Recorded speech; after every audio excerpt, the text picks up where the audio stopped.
Алғашқы стендап комик Мирас Сахиев, шапалақтарына.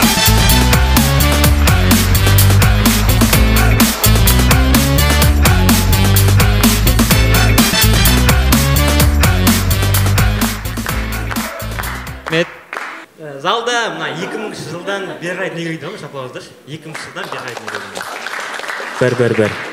Иә. Мен сіздерге бірден айтайын. Болашақта ертең біз қартаямыз ғой. Сол кезде нағыз қақа басталайын деп тұр. Ертең болашақта әбетке дейін сасып ұйықтайтын аталар болады ойлашы. Болашақта мобилограф аталар болады ойлашы. Көзіне стрелка жасайтын әжелер болады ертең болашақта. Қазірдің өзінде дос балдарымызбен қатты әзілдесеміз. Ертең ойлашы, болашақта аталар болады, бірін-бірінің көзін шұқын дейтін аталар болады. Ертең андай әжелер біртүрлі аталар, ертең біріне айтса бір-біріне, андай маған дос болып бересің бе десе аталар. Біртүрлі ғой да. Ертең әжелер ауырып қалады, сосын қолына система салады. Сосын соны салып қояды историяға түсіріп. Не болейте деп. Қазір мына балдардың тамырына қызығатын қыздар бар ма залда? Бар, иә? Қыздар асықпаңдар, ертең өздерінде де болады ол тамыр болашақта. Тізенің астынан керек па, қай жерден керек? Любой жерден болады ол тамыр дейтін бар ғой. Сол кезде өздерің білесіңдер оны. Қолмен ұстап көресіңдер ма? Көрпе тоқисыңдер ма? Өздерің білесіңдер оны. Ойлашы да, ертең болашақта 2004 жылғы атар болады ертең білесің. Олар вообще не әңгіме айтады екен? Сенің атаңмен кезінде жұмыстас болдық кезінде біздер. Жұмыстас болдық, тойда официант болдық біздер кезінде. Сен әжең танимын мен, әжең танимын кезінде клубника шоколад жасадық кезінде дейді. Біздің кезімізде қиыншылық болды, заман болды біздер дейтін. QR кодпен төлейтін едік біз. Сендер бәрін ойша ғой. Біздің кезімізде жүйе туалет болды біздің кезімізде. Сендер тышпайсыңдар ғой деп танып кеткен болса.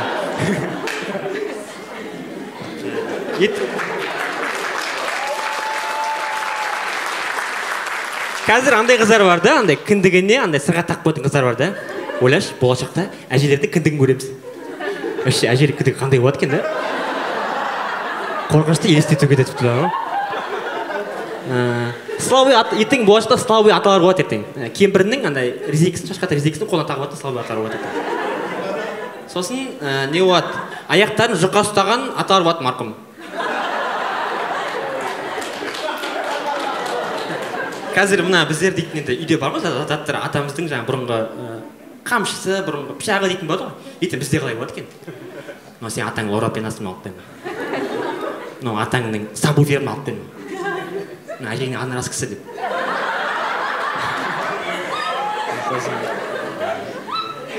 Болашақта ертең андай отырыстар болады ертең болашақта. Әжелер мына біздің әжелеріміз бүйтеді. Болсақтағы жаңа таныс, мінсек алғаш қайықта дейді. Ертең болашақта әжелер не айтады екен? Кемемен, мені атқан келе ма? Мен жатқан келе ма? Апасын, қорқам қатты бар ғой. Залда студенттер бар ма? Студенттер бар ма? Студенттер сендерінде кураторларың WhatsApp группаға 10 минуттық аудио жібере ма? Дейді біраз. Анау саған тегін подкасттан айтайын бар ма? Саған бар ма? Негізі бір ойын жинақтап толық айтатын болса, бір 20 секундтық аудио ғой негізі. Ол бүйтеді міне. Тыңк, так, группа деп дәптерін ашады. Мияқтан баласы келеді саған. Сондағы ең құнды ақпарат ертең сессия деген сөзі болды. Куратордың екінші аты сенің абыройыңды айрандай төгуші деген сөз ғой. Группаға жазады. Так, Сахиев, сен займың маған неге хабарласып жатыр? Неге олар менің мазамды алу керек? Шықшы мен личкама дейді. Оны сразу мен личкама жазуыңа болады, айналайын. Қазіргі таңда 8 марттың осы қарсаңында клубника шоколаде алатындарға қарағанда жасайтындар көп болып тұрғансыздар ма? Қазір білмеймін, любой нәрседен клубника шоколадке апарып тағамыз қазір. Клубника шоколаде, гранат шоколаде, болашақта құйрықмай шоколаде, ішек қарын шоколаде. Онда бүйтейік, онда бүкіл өтпей тұрған заттардың бәрін шоколаде орап тек, онда 30 қыз шоколаде, 2 класы бар қатын шоколаде. Өміріміз шоколаде болсын. Мен де осымен болды. Рахмет достар.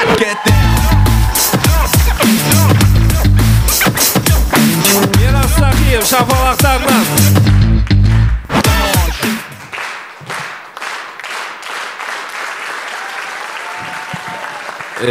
Өмірім шоколаде болсын деп қашып кеткенші. Өте қызық тема айтты да, біз болашақта қандай боламыз деген. Мен ойлаймын, мысалы, 50 жылдан кейін қандай боламыз. Мысалы, балаң келеді, папа, мамамен қалай танысың дегенде. Мысалы, қазіргі сұрасаң айтады ғой, ой, әженің артынан қалған жоқ деп. Сондай ғой. Ерте 50 жылдан кейін андай болады сияқты. Маман түнгіште история салып жіберген, астына ұйықта шеш деп жазып кеттің. Содан кетті ғой деп та, мысалы да. Или андай. Жизнь ма? Или андай болады сияқты. Әжемен қалай танысыңыз ата дегенде. Ой, әжен тиктокта стримда отыр екен. Роза деп бір шляпа беріп сындырып алғансың ғой деп. Сондай болады сияқты. Әдемі қартайық деп өтірік жоқ кетсем артын.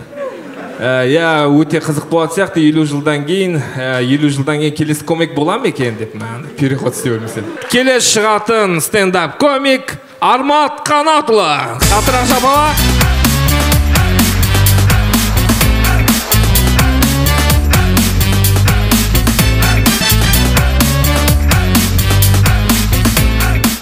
Ассалаумағалейкум баршаңызға.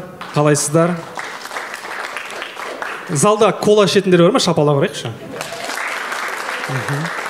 Енді кола ішпейтіндер бар ма?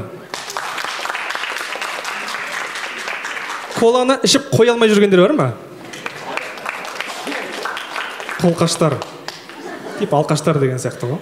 Мен осы тұрғанда коланы 400 рет қойып, 400 рет бастап кеттім. Ертек та коланы қою деген. Арақ пен темекіден де қиын ғой. Бұл ертеңнен бастап кола ішпеймін дейсің.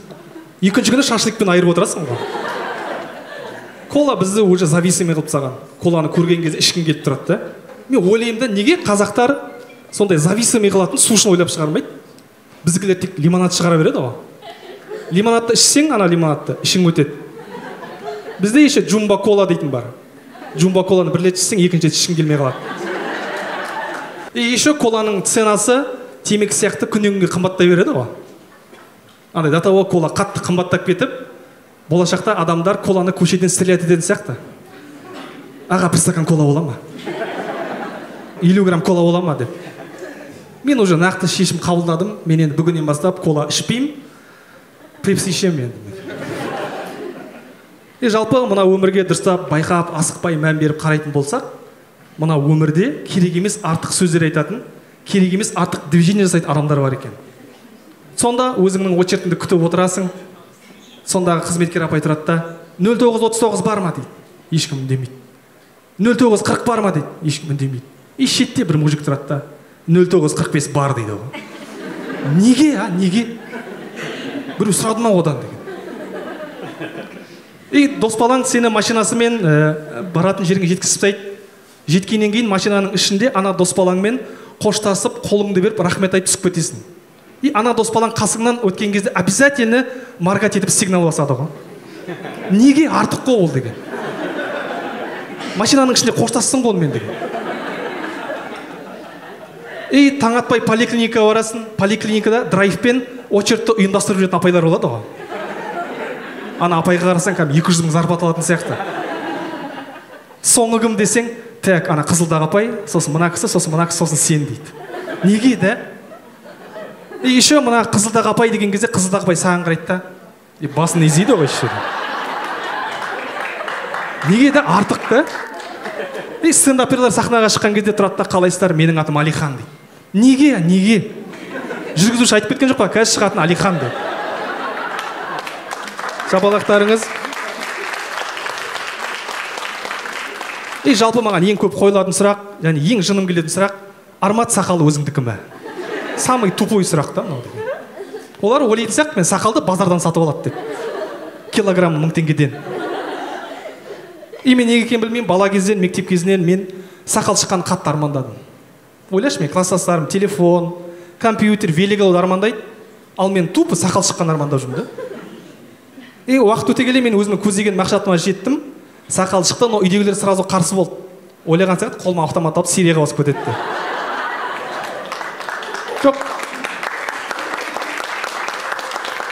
Уақыт өте келе барлығы үйдегілер көрді, түсінді. Қазір барлығы жақсы, барлығы ойдағыдай. Бір-бірімізбен жақсы түсіністіктеміз, но бөлек отырып тамақ ішетін болмаса. Но жалпы қазір байқасаңыздар, Қазақстанда әйел мен еркек теңдігі қатты насихатталып отыр. TikTok'ты, Instagram'ды ашып қалсаң, ақылсымақ әйел адамдар көбейіп кеткен, коучтар көбейіп кеткен да. Мен айтайын деген, мына камера қарап тіке айтайыншы. Никогда әйел мен еркек теңеспейді ол. Никогда теңеспейді. Хоть әйел мен еркекті теңестіреміз деп 100 миллиард қаржы бөлсең де теңеспейді олар деген. Теңеспегенде. Сендер теңестіре алмайсыңдар. Теңеспесінші. Хоть әйелдердің жынысын ауыстырса да теңеспейді ол. По-любому әлсіз болып тұрады да ол деген. Шапалақтарыңыз. Жалпы біздер көшедегі баннерларға мән беріп қарамаймыз. Мен алдында машина айдап үйге бара жатсам, по пути баннер көрдім. Ана баннерда көлік айдаған кезде еш нәрсеге алаңдамаңыз деп жазып қойған. Мен ана жазуды оқимын деп алаңдап кеттім мысалы. ДТП болуы қалыптан жерде. Дәл солай Атырауға бара жатсам, трассаның бойына айдалаға кішкентай баланың макетін қойып қойған ғой. Вообще логика жоқ та. Айдалада кішкентай бала не істеп жүр? Қақаған қыста костюм шалбармен еще. Арқасында рюкзагы бар еще. Дәл солай трассаның бойына еще сиырдың макетін қойып қоятын болған. Адамдар макетті шын сиырды ойлап қалып, жылдамдығын бәсеңдету үшін де. Мысалы мен макетті шын сиыр деп, шын сиырды макетті ойлап қалдым. Соның салдарынан жаяу жүрмін мысалы. Адамдар уже макет екен біліп алғанда оған ешкім мән беріп жатқан жоқ. Менің ойымша жылдамдығын бәсеңдетіп тоқтату үшін жолдың бойына жартылай жалаңаш қыздың макетін қойып қою керек қой. Кімнің кім екенін көресің да ана жерде деген. Неге сосын қаладағы баннерларда ешкім танымайтын адамның фотосы тұрады? Тоғызқұмалақтан облыс чемпионы Қарақат деген қыздың фотосы тұрады ғой. Облысымыздың бас хирургының фотосы тұрады. Ақын жазушылардың өлеңдері жазылып тұрады ғой. Ал біздің таза стендапқа подписка жасап лайк басайық. Менде бар осы, рахмет.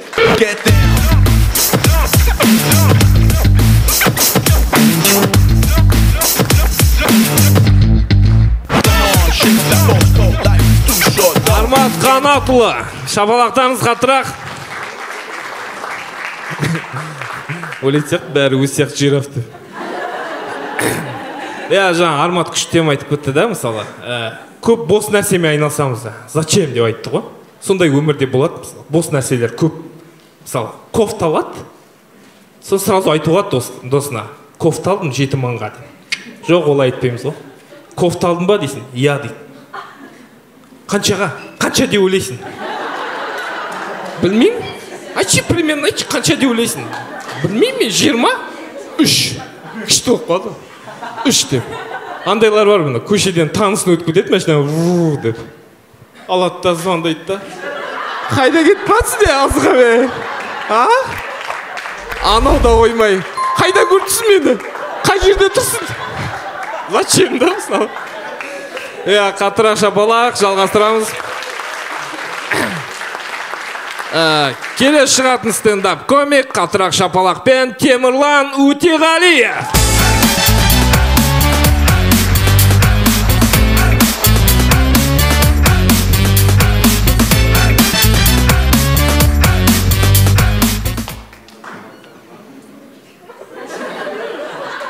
Істемейтін адамға істемейтін микрофон. Ассалаумағалейкум. Рахмет. Үйде құмырсқа ойып кетті. Улағанға өнбейді. Барлық құмырсқалар жинадым да айттым. Екі аузыма кіріп кетпеңде ша менің бар. Байқағандарымдай жәндіктермен сөйлесе аламын қазір мен. Құмырсқаға аузыма кіріп кетпеш деген. Шын? Не істеп жатсың деген.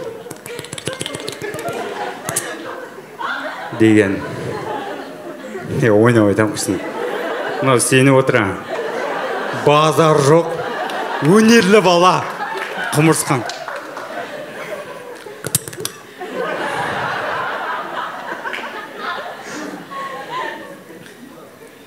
ит адамның досы дейді. Адам адамның досы. Ит адамның иті ол дейді.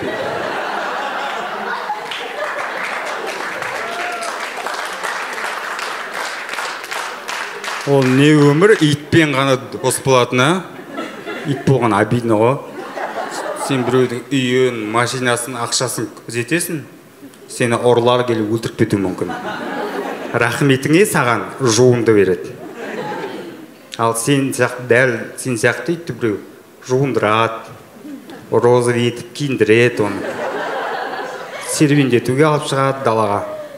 Сенің алдыңнан өтеді сол ит. Қайтадан үйіне барады да, ана ит балкондан саған қарайды. Бейшара қысқа. Сен анаған қарап. Мен де осылай өмір сүргім келеді. Ит неге киіндіреді, а? Кейбір иттер менен жақсы киініп алған бар ғой. Иттің иесіне барып айтқым келеді, мені асырап алшы. Жоқ, мен иттерді асыраймын тек.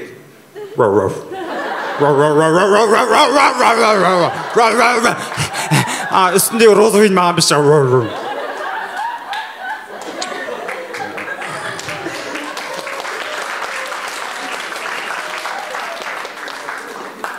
Кеше жаңалықта депутаттар көше иттерінен құтылу заңын ұсынып жатыр.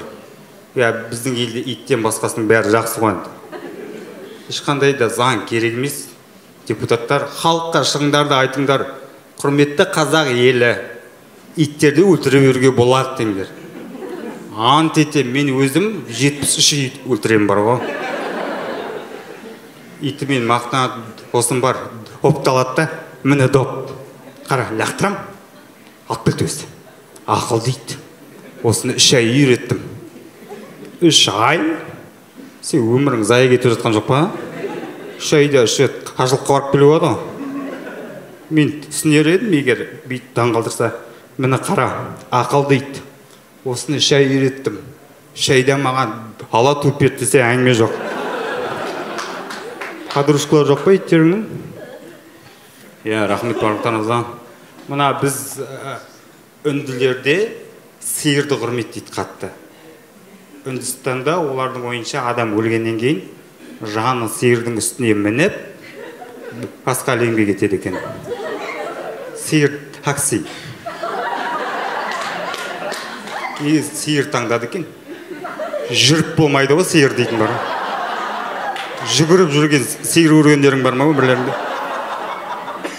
Армандайым бір үндістегі қонаққа шақырып, ет беріп бешбармақ. Соңында қалай? Сиырдың еті дәмді ма? Болды, өлгеннен кейін жаныңда апаратын сиыр жоқ. Жаның жаяу барады сенің. Ал біз қазақ жылқыны құрметтейміз. Қабирханның жеңісі құтты болсын айтпақшы. Ойлашы, сен әлемдегі ең танымал жылқысың. Ең танымал әлемдегі жылқысың. Сен мен әдемі қыздар келіп суретке түседі. Но сен әлі жылқысың да. Қабирханның иесі Оралдайдың екен, осы бар ғой біздің өзіміздің.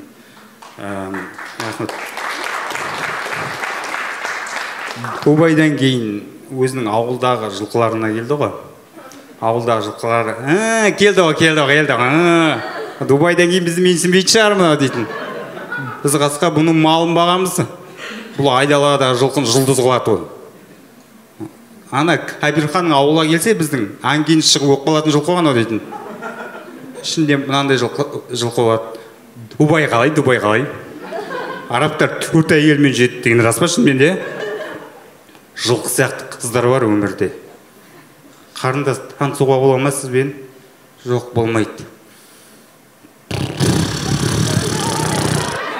Шауып кету қалыптан ағым болды бар ғой. Ең момыны қой.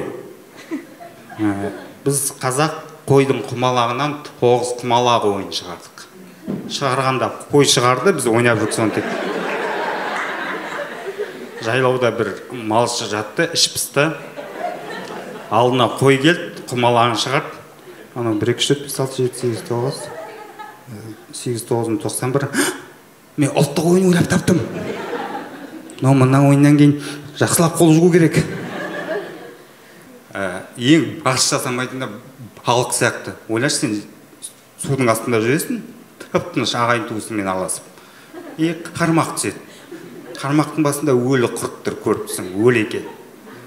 Сонда да жеп көрейін, мүмкін дәмді шығар. Болды, аузыңды айырып ұстап алады. Сосын сен қуырып жейді соңында.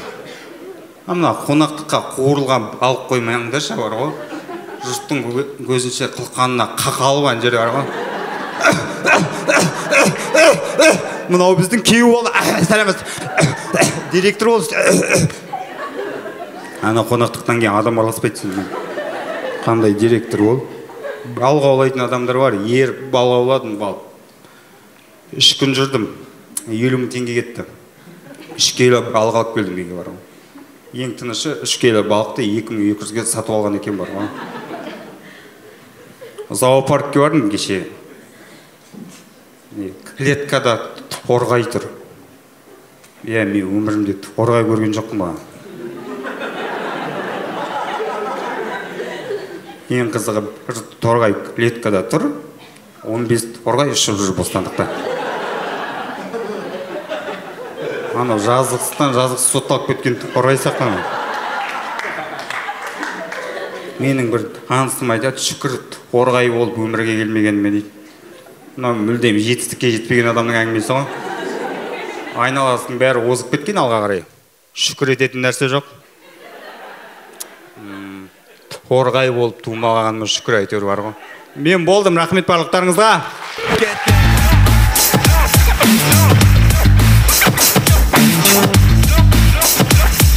Темірлан Утегалиев. Қатырақ шапалақтарыңыз Темірланға. Андай стилін өзгерткен көрдіңіздер ма? Шашын өсіріп, күшті киініп алғанда. Андай корейский сериалда кедейлер сияқты да. Өте күшті тақырып айтып кетті жаңа, жалпы жануарлар дейтін. Мысалы, жыланнан қорқамыз да, пауықтан, жәндіктерден қорқамыз ғой. Мені айыратыны мысықтардан қорқатын. Балдар бар мысықтан қорқатын. Біздің айналамызда, ішімізде де бар мысықтан қорқаты, ойлашы. Мен атын айтпай қояйын, оны Асик деп. Ол қалай мысық? Асик қарасан түрі дейтін, сұсты ғой. Мысық сенен қорқу керек ол өмірде. Не істей алады ол мысық саған? Тырнап алып потом. Ол қорқып керек емес, егер қорқатындар болса, лайфхак мына. Терең демаласында прис болды. Жоқ мысық. Жаңа еще жануарлар танымал болады. Жаңа Кабирханды айтты ғой.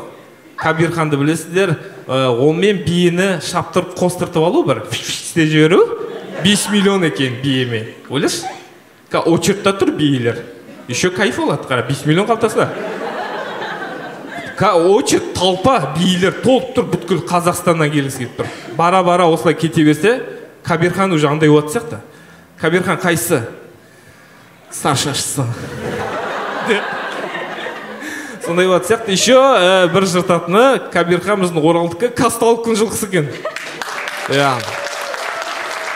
Қандай керемет. Стендапта малмен мақтанам деп ойлаған жоқпын никогда мен.